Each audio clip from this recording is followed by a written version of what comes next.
Once one of America's top Republicans, Lawrence King is serving a 15-year prison sentence for a multi-million-dollar fraud.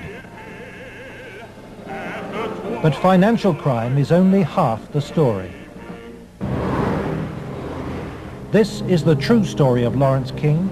It is the story of a cancer at the heart of America and of its continuing cover-up at the highest level. One man is attempting to uncover the full story. John DeCamp is among the most highly decorated Vietnam veterans. A former Republican state senator in Lincoln, Nebraska, he is now a lawyer fighting the legacy of Lawrence King's abuse of power.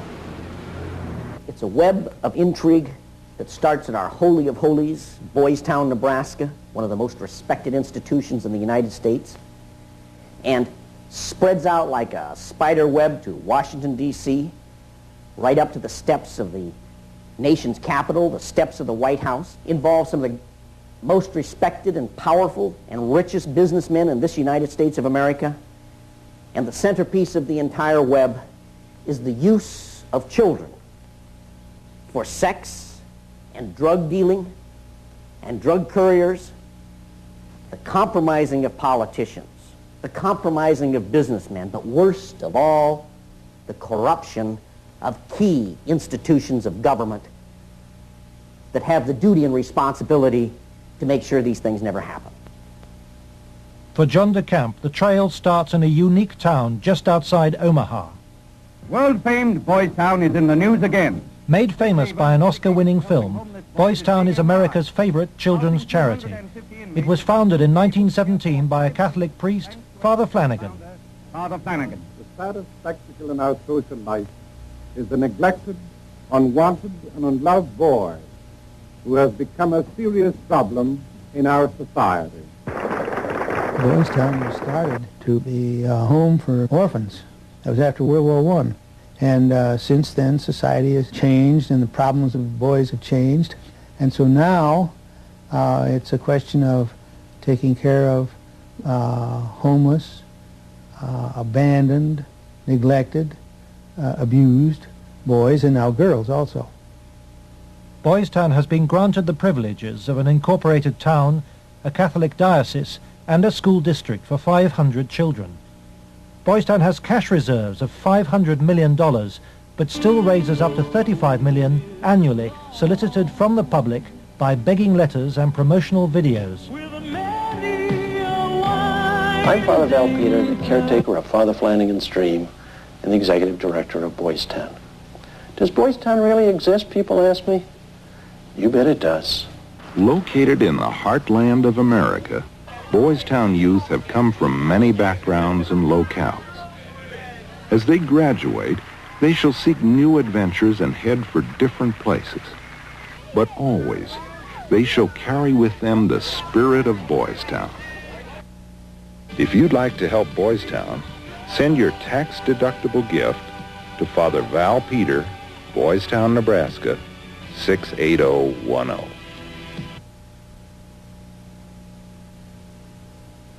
Boys Town, for me, was the first thing I ever heard of when you think of institutions that you respect. Believe it or not, I was there for a while when I was a young boy. When an institution like that gets contaminated, then you better, if you got any decency at all, do something about it, or at least get it cleared up.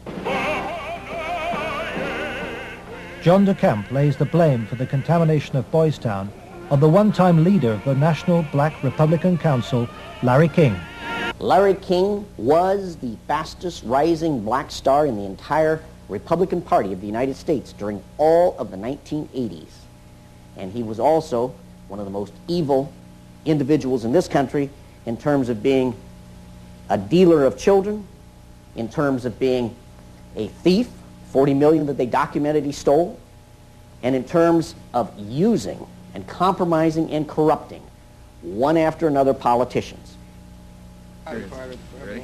The base for his network was the Franklin Federal Credit Union, a people's bank in Omaha, Nebraska. Larry King was its general manager.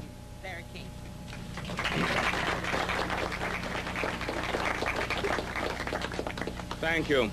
This is especially an exciting day for me. Mr. King was a very charismatic person.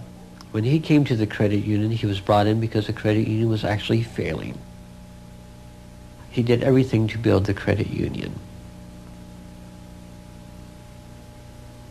King courted the leaders of Omaha's wealthy business district. Banks, industry, and charities placed millions of dollars in King's hands. From 1979, Larry King developed close commercial ties to Boys Town, and Boys Town youngsters were sent to work for his companies. Boys Town had quite a few accounts at Franklin Credit Union. Those were considered very valuable accounts. They were handled exclusively by the bookkeeping department. But on the average of once a month or once every 2 months, we always seemed to incorporate a person from Boys Town. But King used Boys Town not just as a source of young boys for his business. He prostituted them at sex and drug orgies. Paul Benassi was a victim of King's abuse. He was also sent by King to lure Boys Town youngsters off campus. We used to just drive around and go up toward the home. That's when we used to do some of the scavenger hunts with picking up some of the kids. You know, just kind of win their confidence, become friends with them for a while. Start inviting them to the parties. The kids were 10 years old or older. In 1986, King's plundering of Boys Town was reported by staff to its chief executive, Father Val Peter. Subsequent testimony proves that he carried out his own investigation, but that King's victims refused to talk to him. Monsignor Hupp now blames himself for Boys Town's association with Larry King. Well, in retrospect, I regret having any association with Larry King. Had I known it at the time, it would never have happened. Could you understand why a very detailed report from a social worker employed at Boys Town, identifying children and identifying their alleged abusers, never saw the light of day? Nothing happened with that. No, I couldn't understand that, because had I known that, I wouldn't put up with that. But is that something like that happened? I don't know of it. Nebraska has a very clear statute that child abuse allegations should be reported to authorities. They shouldn't be reported to the principal of a school, the director of a facility. They should be reported directly to either Child Protective Services or law enforcement. And so Larry King remained free to feed his pedophilic parties with child victims. But in 1988, a routine review brought King's involvement with Boys Town youth to the attention of Nebraska's State Foster Care Review Board. In the information presented to the Foster Care Review Board, either via the telephone reports, the personal reports, or the reports we reviewed, Larry King's name was consistently present as someone that the youth were making allegations against. So I would say we handed over at least a foot-high amount of material to authorities, and nothing happened. Omaha police now accept that Larry King may have been abusing children. Good morning, Roberta. Good morning, Steve. But its most senior officer claims the evidence was not conclusive. It is certainly possible that Mr. King was involved in illegal acts with children. If there was sufficient evidence of those types of allegations, he would have been prosecuted by the county attorney's office. For me, it was very clear that the case was not investigated and not pursued because of the alleged perpetrators. Those perpetrators, named by the children, were some of the richest and most influential citizens in positions of power in the state, men prominent in industry, politics, the media, even the police. We can only name the ringleaders. Besides Larry King, they were department store millionaire Alan Baer and the celebrity columnist of Omaha's only newspaper, the World Herald, Peter Citron. With the judicial system apparently paralyzed, Larry King spent Franklin's money on courting political influence. $10 million went on jewelry, flowers, and private planes. He cultivated contacts in the inner circles of Ronald Reagan's White House. At his palatial homes, 3 in Omaha and 1 in Washington, D.C., he held extravagant parties for the influential and powerful. His lavish spending bought him a protected life. Larry King was constantly heralded, cheered, applauded in the news media as the great businessman that's helping the poor people, the black community of Omaha.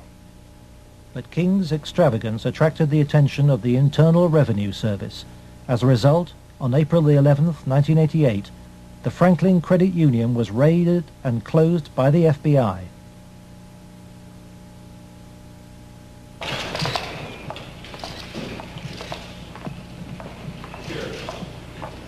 King was arrested, and the federal investigation showed he had stolen $40 million from Franklin. Documents we possess reveal the FBI interviewed many of the victims of Larry King's sex ring, but no action was taken. In November 1988, Nebraska's state government set up a parallel investigation into Larry King. A legislative committee was formed. Its chairman was the Republican head of Nebraska's Banking Committee, corn farmer and state senator Lawrence Schmidt. Immediately, anonymous threats began. I received a phone call on the floor of the legislature. The caller did not identify himself, but he said, "Lauren, you do not want to have an investigation of the Franklin Federal Credit Union." And I asked who I was speaking to, and they said, "That doesn't matter, but you shouldn't have that investigation." And I said, "Well, why not?" He said, "It will reach to the highest levels of the Republican Party, and we're both good Republicans." Undeterred, the committee began their investigations, and the money trail led quickly to the original allegations of child abuse. Carolyn Stitt was one of the first to testify. The night before we testified before the legislative committee, I did receive a phone call at home that said, "If you speak, you won't live to regret it."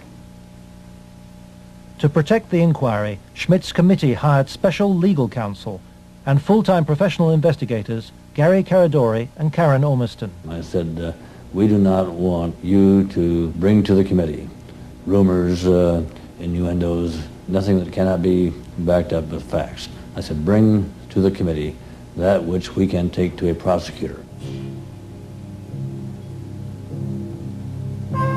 The investigators found new victims of King's pedophile network, many on the streets of Omaha.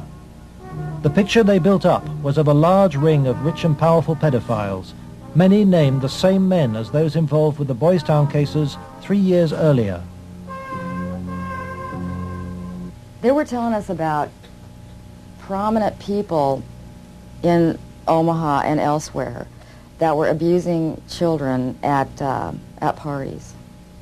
The prominent citizens' names that originally came up were of concern to me because I knew many of those individuals, and I, very frankly, was shocked to have those names show up on the list. To provide the committee with hard evidence, the investigators recorded their new witnesses on videotape. Paul Bonassi had been the victim of abuse since he was 8. He was present at many of Larry King's sex parties. Caradori traced him to the county jail. He had been convicted of fondling his young cousin.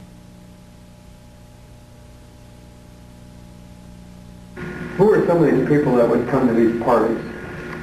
Larry King, Peter Citron came once in a while. He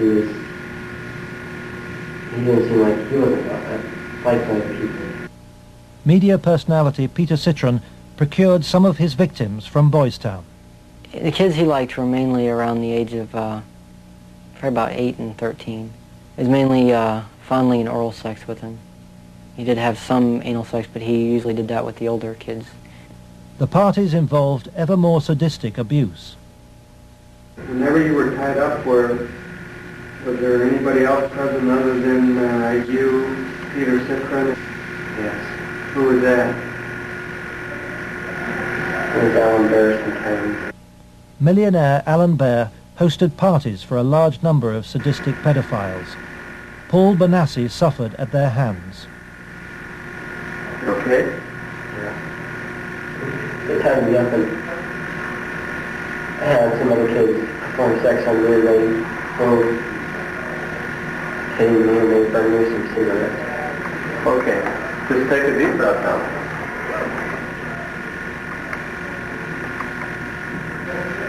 And cross with Troy Bonner. Troy Bonner would tie you up? He was there. Troy Bonner was found by the investigators and his videotaped testimony taken under oath. I was shocked when I walked in. There was a kid, I would say, about... Gary and his son. There was nothing. After we left. After you left the what?